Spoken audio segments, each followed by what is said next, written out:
Disposiciones comunes, reglas generales, 456. Recursos. Buenos días a los jóvenes del grupo D8AE, del sistema escolarizado, octavo cuatrimestre de la licenciatura en Derecho. Bienvenidos a la universidad y a su clase de Derecho Penal Acusatorio, fase intermedia, juicio oral y recursos, de hoy miércoles 17 de marzo del año 2021. Se les informa que desde un día antes está su actividad, su quinta actividad, su cuestionario, y cierra el día de hoy. También abre el día de hoy su examen final y cierra en la misma fecha. O sea, hoy antes de las 23:59 horas, pues ya deben tener ya resuelto lo que es su examen y su quinto cuestionario, para que ya a partir del día de mañana ya la coordinación académica pueda realizar lo propio respecto a las calificaciones. Vamos a dar inicio el día de hoy a esta quinta y última clase del módulo de nuestra materia. En esta clase vamos a ver lo que son los medios de impugnación, o sea, los recursos, que nos da el Código Nacional de Procedimientos Penales. Me quiero adelantar sobre un aspecto. De los recursos que nos da el Código Nacional en el apartado correspondiente son solo dos: revocación y apelación. Repito, revocación y apelación. Sin embargo, en lo que les voy a explicar, hay otros, podríamos decir, medios para impugnar que no están comprendidos en ese capítulo. Por ejemplo, la queja se presenta cuando el juez no cumple en tiempo y forma sobre algún acto procesal que la ley le señale que debe de resolver.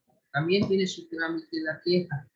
También está por ahí lo que es el reconocimiento de inocencia del sentenciado y la anulación de sentencia. No están dentro de los medios de impugnación, pero sus resultados pues son iguales a los de esos recursos de revocación y de apelación, porque van a confirmar, van a modificar la sentencia correspondiente. En este caso, la queja pues también va a obligar, vamos a decir, al juez para que realice el acto procesal que no ha realizado en el término que marca. Y vamos a ver el procedimiento también que se sigue en esto. Bueno. Los medios de impugnación son instrumentos jurídicos que tienen como objetivo modificar una revisión total o parcial de una resolución en el proceso penal acusatorio oral en México. Son figuras de gran relevancia. Sin embargo, es viable señalar que existen figuras jurídicas que no se encuentran en el apartado de recursos, pero que tienen los mismos efectos jurídicos como un medio de impugnación. Lo que les acabo de mencionar. El trabajo lo abordamos principalmente a través de los métodos de observación y análisis para llegar a la conclusión de los efectos jurídicos de estos, pero sobre todo dando una aportación para una posible reforma constitucional. Aquí vamos a ver las palabras clave como son impugnación, cursos, apelación, proceso penal. Los medios de impugnación, como anteriormente se mencionaba, son instrumentos jurídicos procesales ordenados en las leyes con el fin de provocar una revisión total o parcial de las resoluciones del juzgador, dando lugar a efectos jurídicos para los intervinientes en el proceso penal. En este trabajo analizaremos los medios de impugnación en el proceso penal acusatorio, oral y otras figuras que se pueden considerar medios de impugnación precisamente por modificar resoluciones y tener efectos jurídicos similares. Es así que explorando en el campo de la impugnación, podemos decir que la impugnabilidad de la sentencia y de otros fallos importantes está vinculado con las garantías judiciales mínimas. Por consiguiente, todo proceso penal garantizador debe establecer el derecho o la facultad de recurrir el fallo. O sea, cuando escuchen ustedes la palabra recurrir, es porque van a presentar un recurso contra alguna resolución, es un verbo de recurrir, o sea, presentar una impugnación, o sea, a través de un recurso. Las partes, ya sabemos quiénes son las partes en el procedimiento penal: Ministerio Público, víctima y ofendido, asesor jurídico. Y por el otro lado está el imputado o acusado con su defensor. Las partes solo podrán impugnar las decisiones judiciales que pudieran causarle agravio, siempre que no hayan contribuido a provocar. Por ejemplo, tenían un periodo para ofrecer pruebas y no les ofrecieron, pues ellos están provocando precisamente el agravio, que al final quieras manifestar algo sobre una probanza, pero bueno, está en ti que no hiciste lo propio para efecto de que pues, no se diera esta situación. El recurso deberá sustentarse en el reproche de los defectos que causan la afectación. Puedes decir, por ejemplo, la sentencia me causa agravios en este sentido. ¿Ves? Hay un apartado parecido al amparo. En el amparo, pues se tiene que poner cuáles son las disposiciones legales violadas en los conceptos de violación. Aquí también vas a decir cuál es la fuente del agravio, precisamente la resolución que estás viendo, estás combatiendo, estás impugnando. ¿Cuáles son las disposiciones legales? Bueno, qué artículos se violan en el juicio, y después hay que explicar los conceptos de violación, porque los conceptos de violación los agravios. Agravio 1, vamos a explicar, no se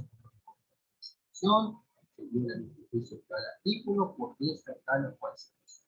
Tienes que explicar el concepto de violación, no solo es mencionar el artículo, hay que tomar en cuenta las mencionas, porque precisamente eso constituye el concepto de violación explicado.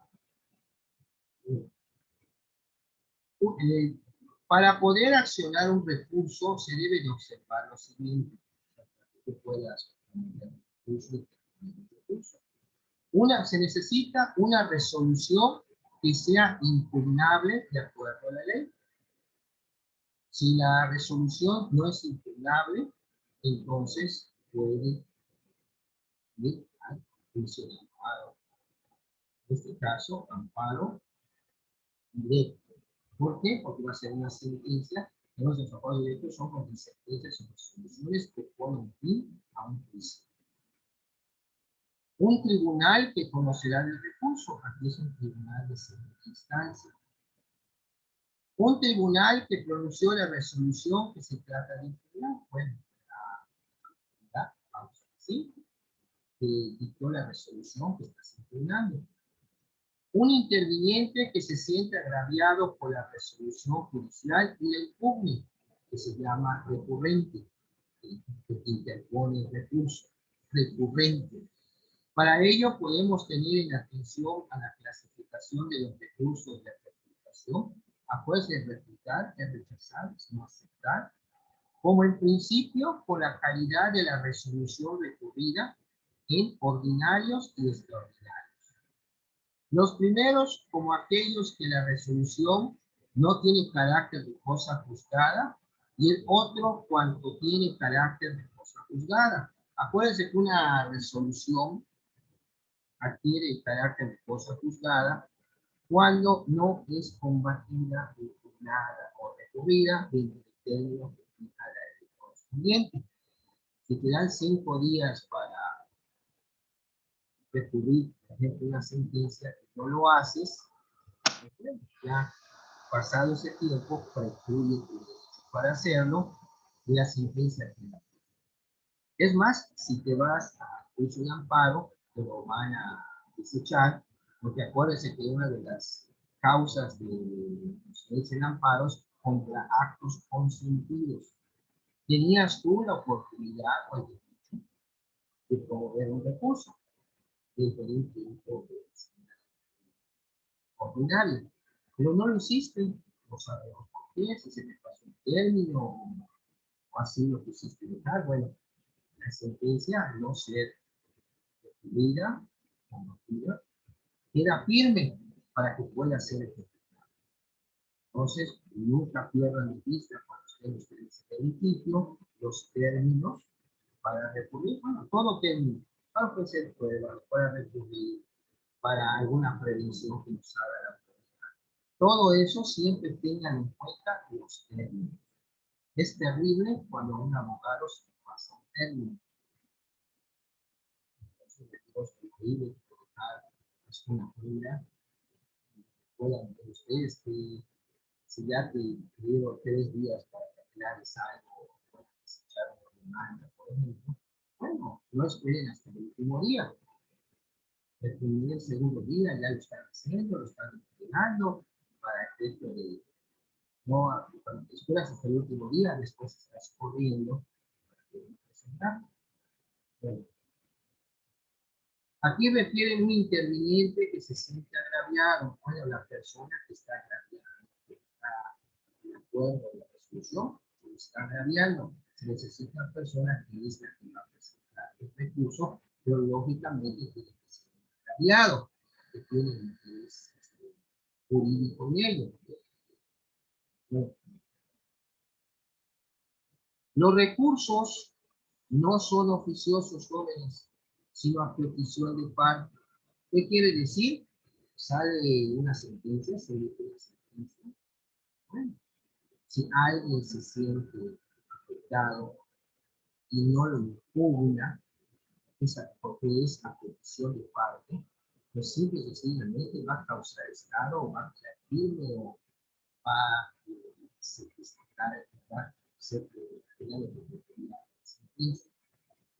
por eso se menciona, los recursos no son oficiosos, sino a petición de parte. Todo recurso debe referirse a un agravio, a un perjuicio, a un menoscabo que le causa la resolución, debiendo de interponiendo las partes, en este caso, el Ministerio Público, el defensor del el procesado, teniendo un momento limitado, es decir, un plazo para presentarlo. Como decía, hay un plazo, un término que te señala la ley para que puedas ejercer ese derecho de presentar tu recurso. Cuando, digo, en este caso,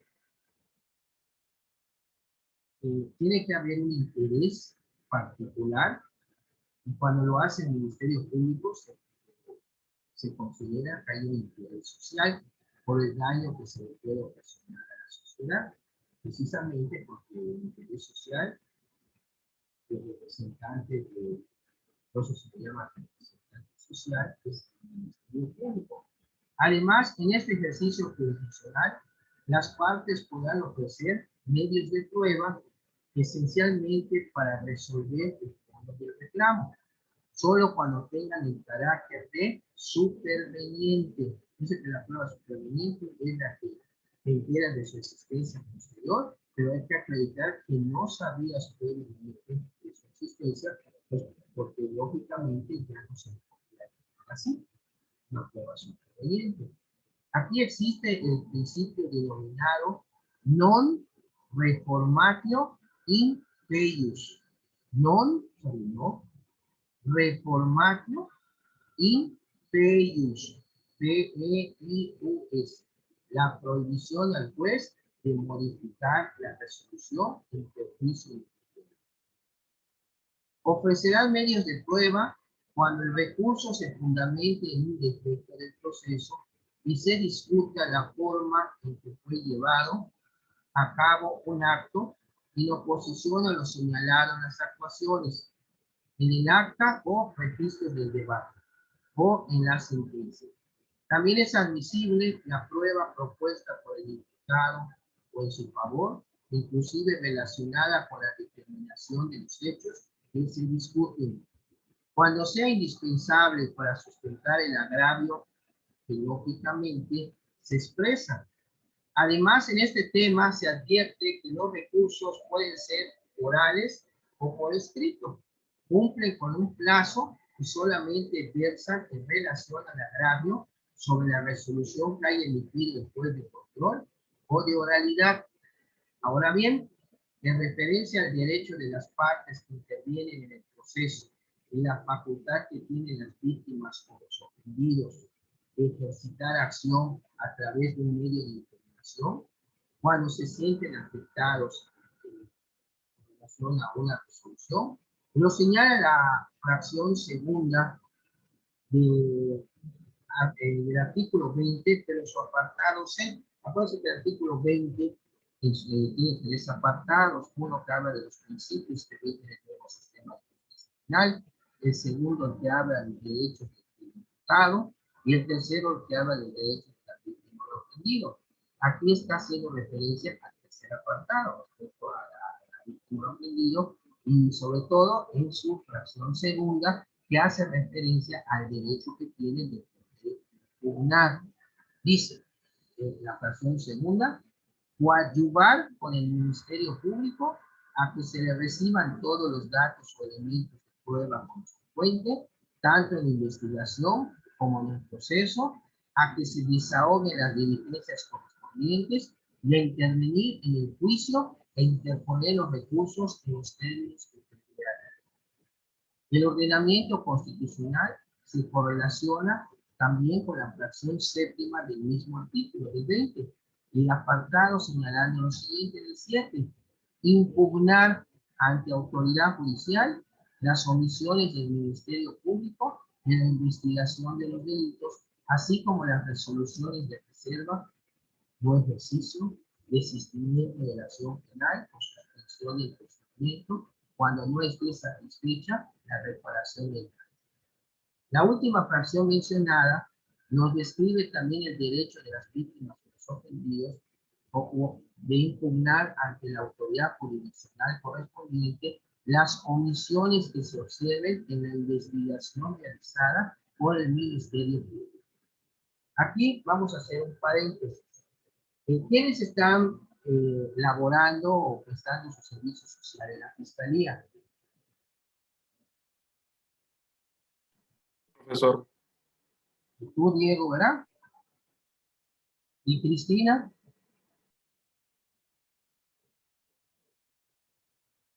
Cristina, ¿estás también prestando? No, yo estoy en la Procuraduría de Protección al Menor en el DIF municipal. Ah, ok. Bueno, vamos a tocar el tema de la Fiscalía. Este tema de que cuando el Ministerio Público no realiza lo que es su labor ministerial, o sea, no investiga, simplemente reciben la denuncia o la querella, abren la carpeta de investigación, pidan oficios de la Policía Ministerial para que realice su informe de comisión homologado y van a individualizar a los sujetos o que estén relacionados con la investigación, si tiene que realizar un peritaje, tira de juicio, pero por su lado no, si tiene, espera que la policía rinda el informe, pues para que pueda girar algún citatorio, o si el denunciante, que puede ser la víctima o o bien un tercero, una denuncia, pues le señala que nombres o domicilios, y de ahí también se puede apoyar el Ministerio Público para efecto de que pide los informes correspondientes. Pero no, es nada más ira, incluso la policía ministerial tarda mucho a veces en sus informes, y el expediente ahí está. Vas a consultar qué te dice, no han leído el informe, vaya usted a hablar con el comandante para de policía homologada. Vas y te dicen que es fulanito de tal, pero ese fulanito no está, está en la calle, bueno, ¿a qué hora se le puede localizar? No, pero eso está a tal hora. Y ahí empieza el calvario.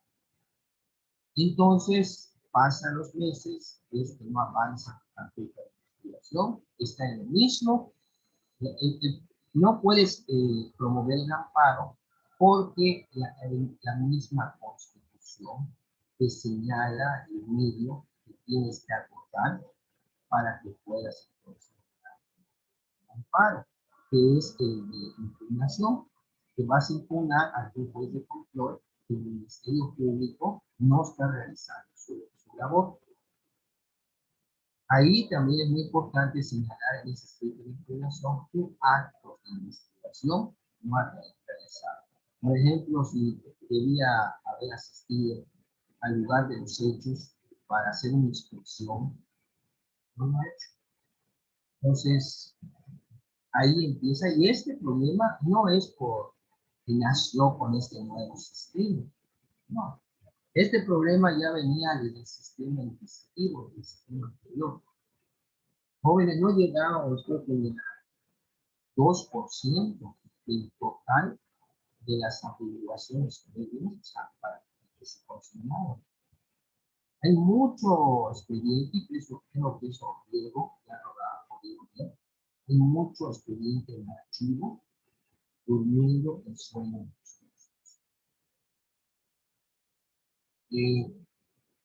Te comentan, no, pues la persona no viene a verlo, no le interesa, pero los delitos de oficio, lógicamente, pues tú los tienes que investigar.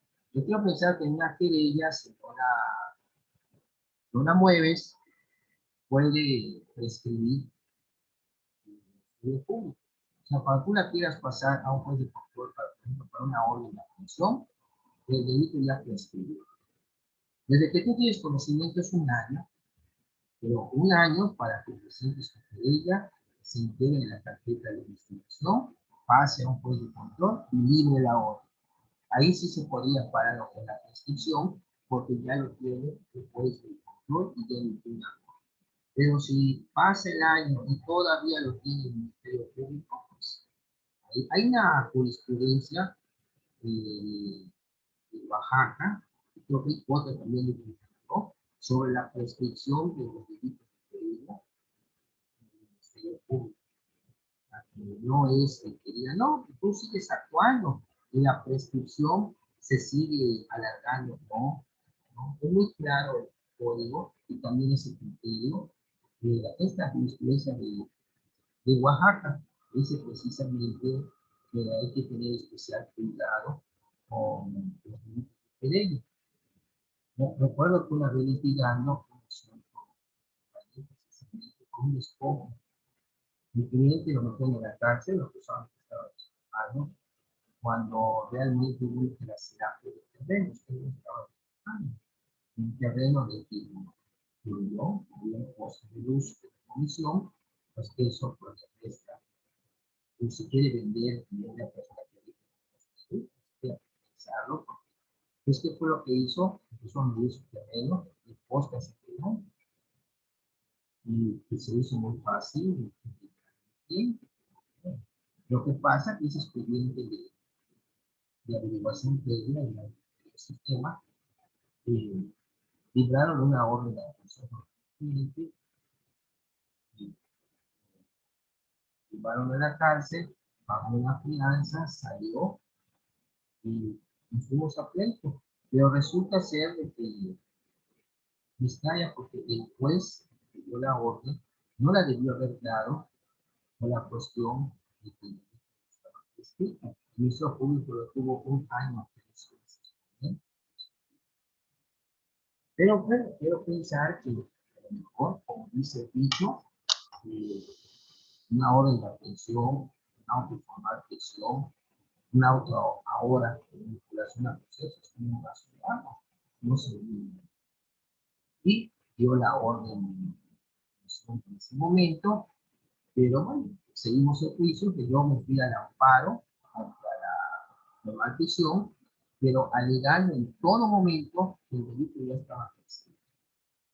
Resulta que gana el amparo, pero para el efecto de que se diera un careo que no se llevó, no era eso lo que quería. Lógicamente, se quedó en otro lado. Me fui a revisión, interpuse el recurso de revisión, y en revisión lo efectivamente el asunto está prescrito. Y todo se fue para abajo. Con cliente para su finanza. Y ahí acabó esa historia. Por eso les digo que hay que tener mucho cuidado con los delitos de crédito.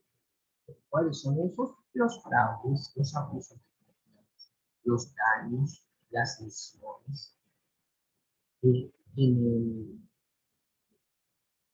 capítulo correspondiente, en el título correspondiente que habla de delitos patrimoniales, y acuérdense que un delito, para que pueda ser detenido, lo tiene que señalar expresamente.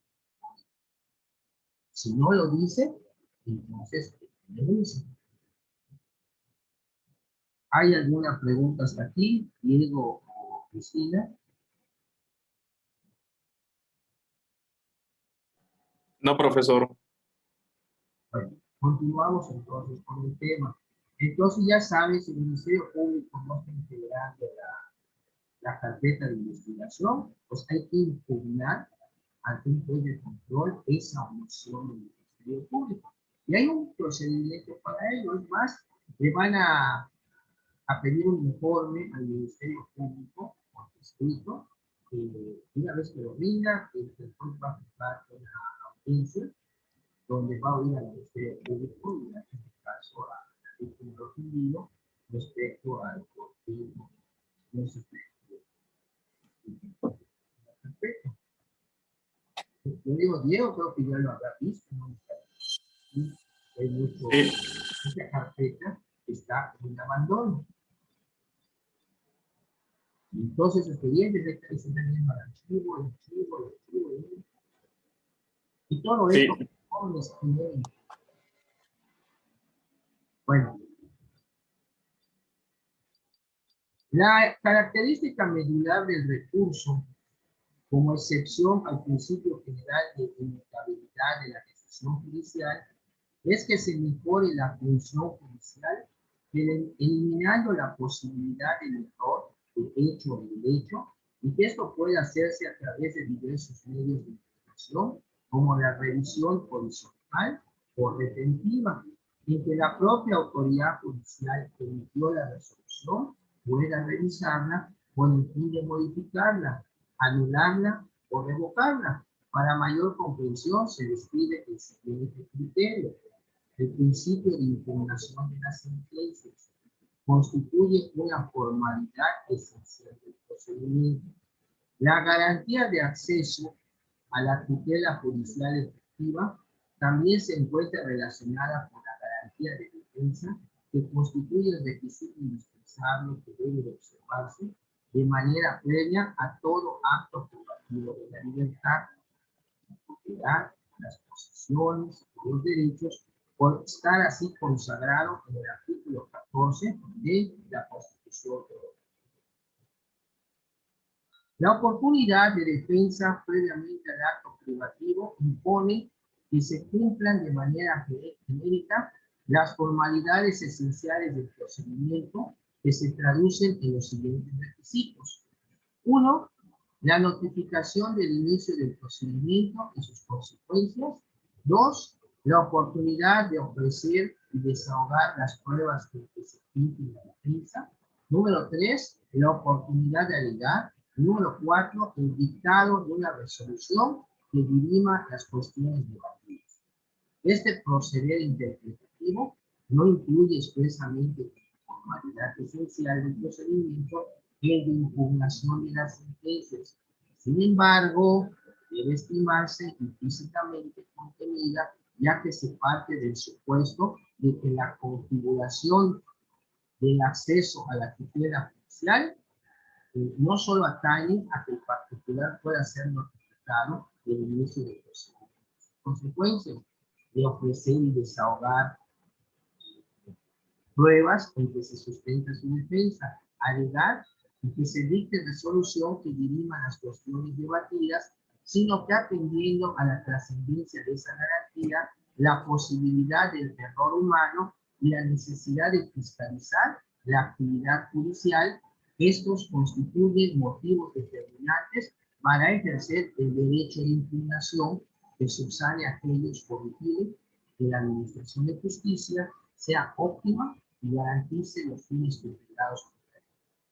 Es decir, se parte del conocimiento ordinario de la falibilidad humana, o sea, que el humano puede fallar, y de que esta no es ajena a la función judicial, que se integra precisamente por hombres concretos inmersos en circunstancias sociales y culturales, que pueden inclinarlos a apreciar erróneamente los hechos o el derecho que deben de aplicar, por lo que el ordenamiento jurídico debe prever garantías y medios eficaces para evitar que el error desvirtúe o frustre la administración de justicia según los atributos que nos señala el artículo 17 constitucional, razón por la cual el derecho a impugnar sí es una formalidad esencial del procedimiento. Cuando habla el 14 de las formalidades esenciales del procedimiento, entre ellos está precisamente el derecho de impugnación. Además, dice,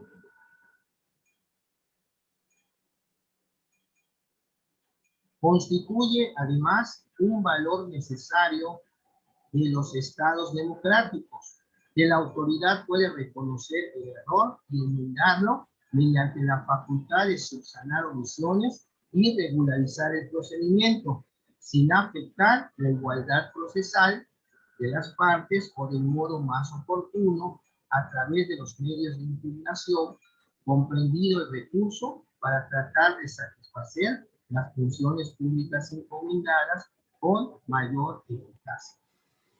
El criterio anteriormente que se ha mencionado narra el acceso a la tutela judicial efectiva y la relación con la garantía de defensa, y considerando que en un acto privativo de libertad se cumpla con lo que ordena el artículo 14 constitucional sobre las formalidades esenciales del procedimiento judicial, considerando que el principio de impugnación en el caso de recursos también tengan esas formalidades, como anteriormente las mencioné.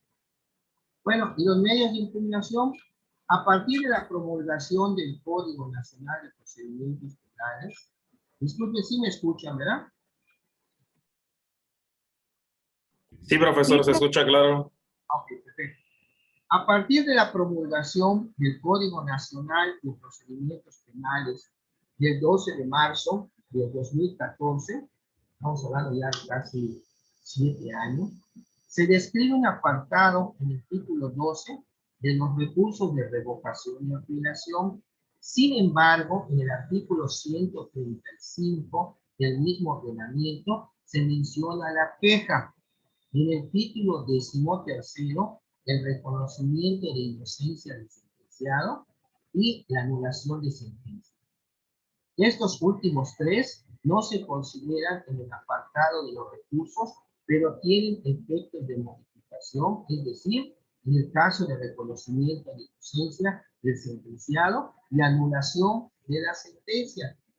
La extinción de la pretensión punitiva del Estado, que es para algunos estudiosos que estas figuras jurídicas sean consideradas también recursos, ya que tienen como fin modificar una resolución, y en este trabajo vamos a abocar en gran parte a la observación y análisis del Código Nacional de Procedimientos Penales, toda vez que desde que se promulgó en el año 2014, ya que algunos textos que hablan de los medios de impugnación hacen referencia a otros recursos que se contemplaron en el que se contemplaron en los códigos estatales antes del Código Nacional, y también así en el federal, cuando empezó este nuevo procedimiento, al que le dieron 8 años a los estados para que se ajusten su legislación a este nuevo procedimiento. Hubieron estados promulgaron o sacaron sus códigos de procedimientos ajustándose a lo que decía la Constitución. Pero bueno, ya algunos estados como el norte, que fueron los primeros que empezaron, quería pensar entre 2008 al 2014 que a los 6 años de transcurrida todavía la vacatio legis de esta reforma constitucional, iban a hacer un código nacional. Entonces el trabajo que se dio, ya sus códigos de procedimientos de los estados, para atrás, no se van a aplicar, porque este va a ser el Código Nacional Único de Procedimientos Penales, como es hasta hoy. Bueno, acá se menciona que el código, por ejemplo, el Código de Procedimientos Penales de Chihuahua, en su artículo 423 y 430, que describe el recurso de revisión. Y en su obra, el maestro jurista Rodríguez Vázquez señala, dice, realiza un estudio de estos recursos en los diferentes códigos de las entidades federativas y considera que son un medio idóneo para impugnar la sentencia definitiva discrecional. Sin embargo, esta obra fue publicada antes de la promulgación nacional y este ya no los contempla, no los describe como medio de impugnación. No obstante, analizamos algunas otras fuentes que nos invitan a realizar un estudio en el que expresa y con lo que se señala el propio nacional, es decir, al acercarnos a la doctrina de los escritores del proceso penal acusatorio en México, sus obras que analizan preferentemente estas figuras se fundan en el código, es decir, es escasa la bibliografía sobre este tema. En algunas son facsímiles de otros, por lo que tratamos en este pequeño tema el estudio en base a la interpretación jurídica de estos tribunales en el propio ordenamiento especializado en materia penal, basado precisamente en la observación y análisis que nos nutre para poder establecer nuestros propios criterios.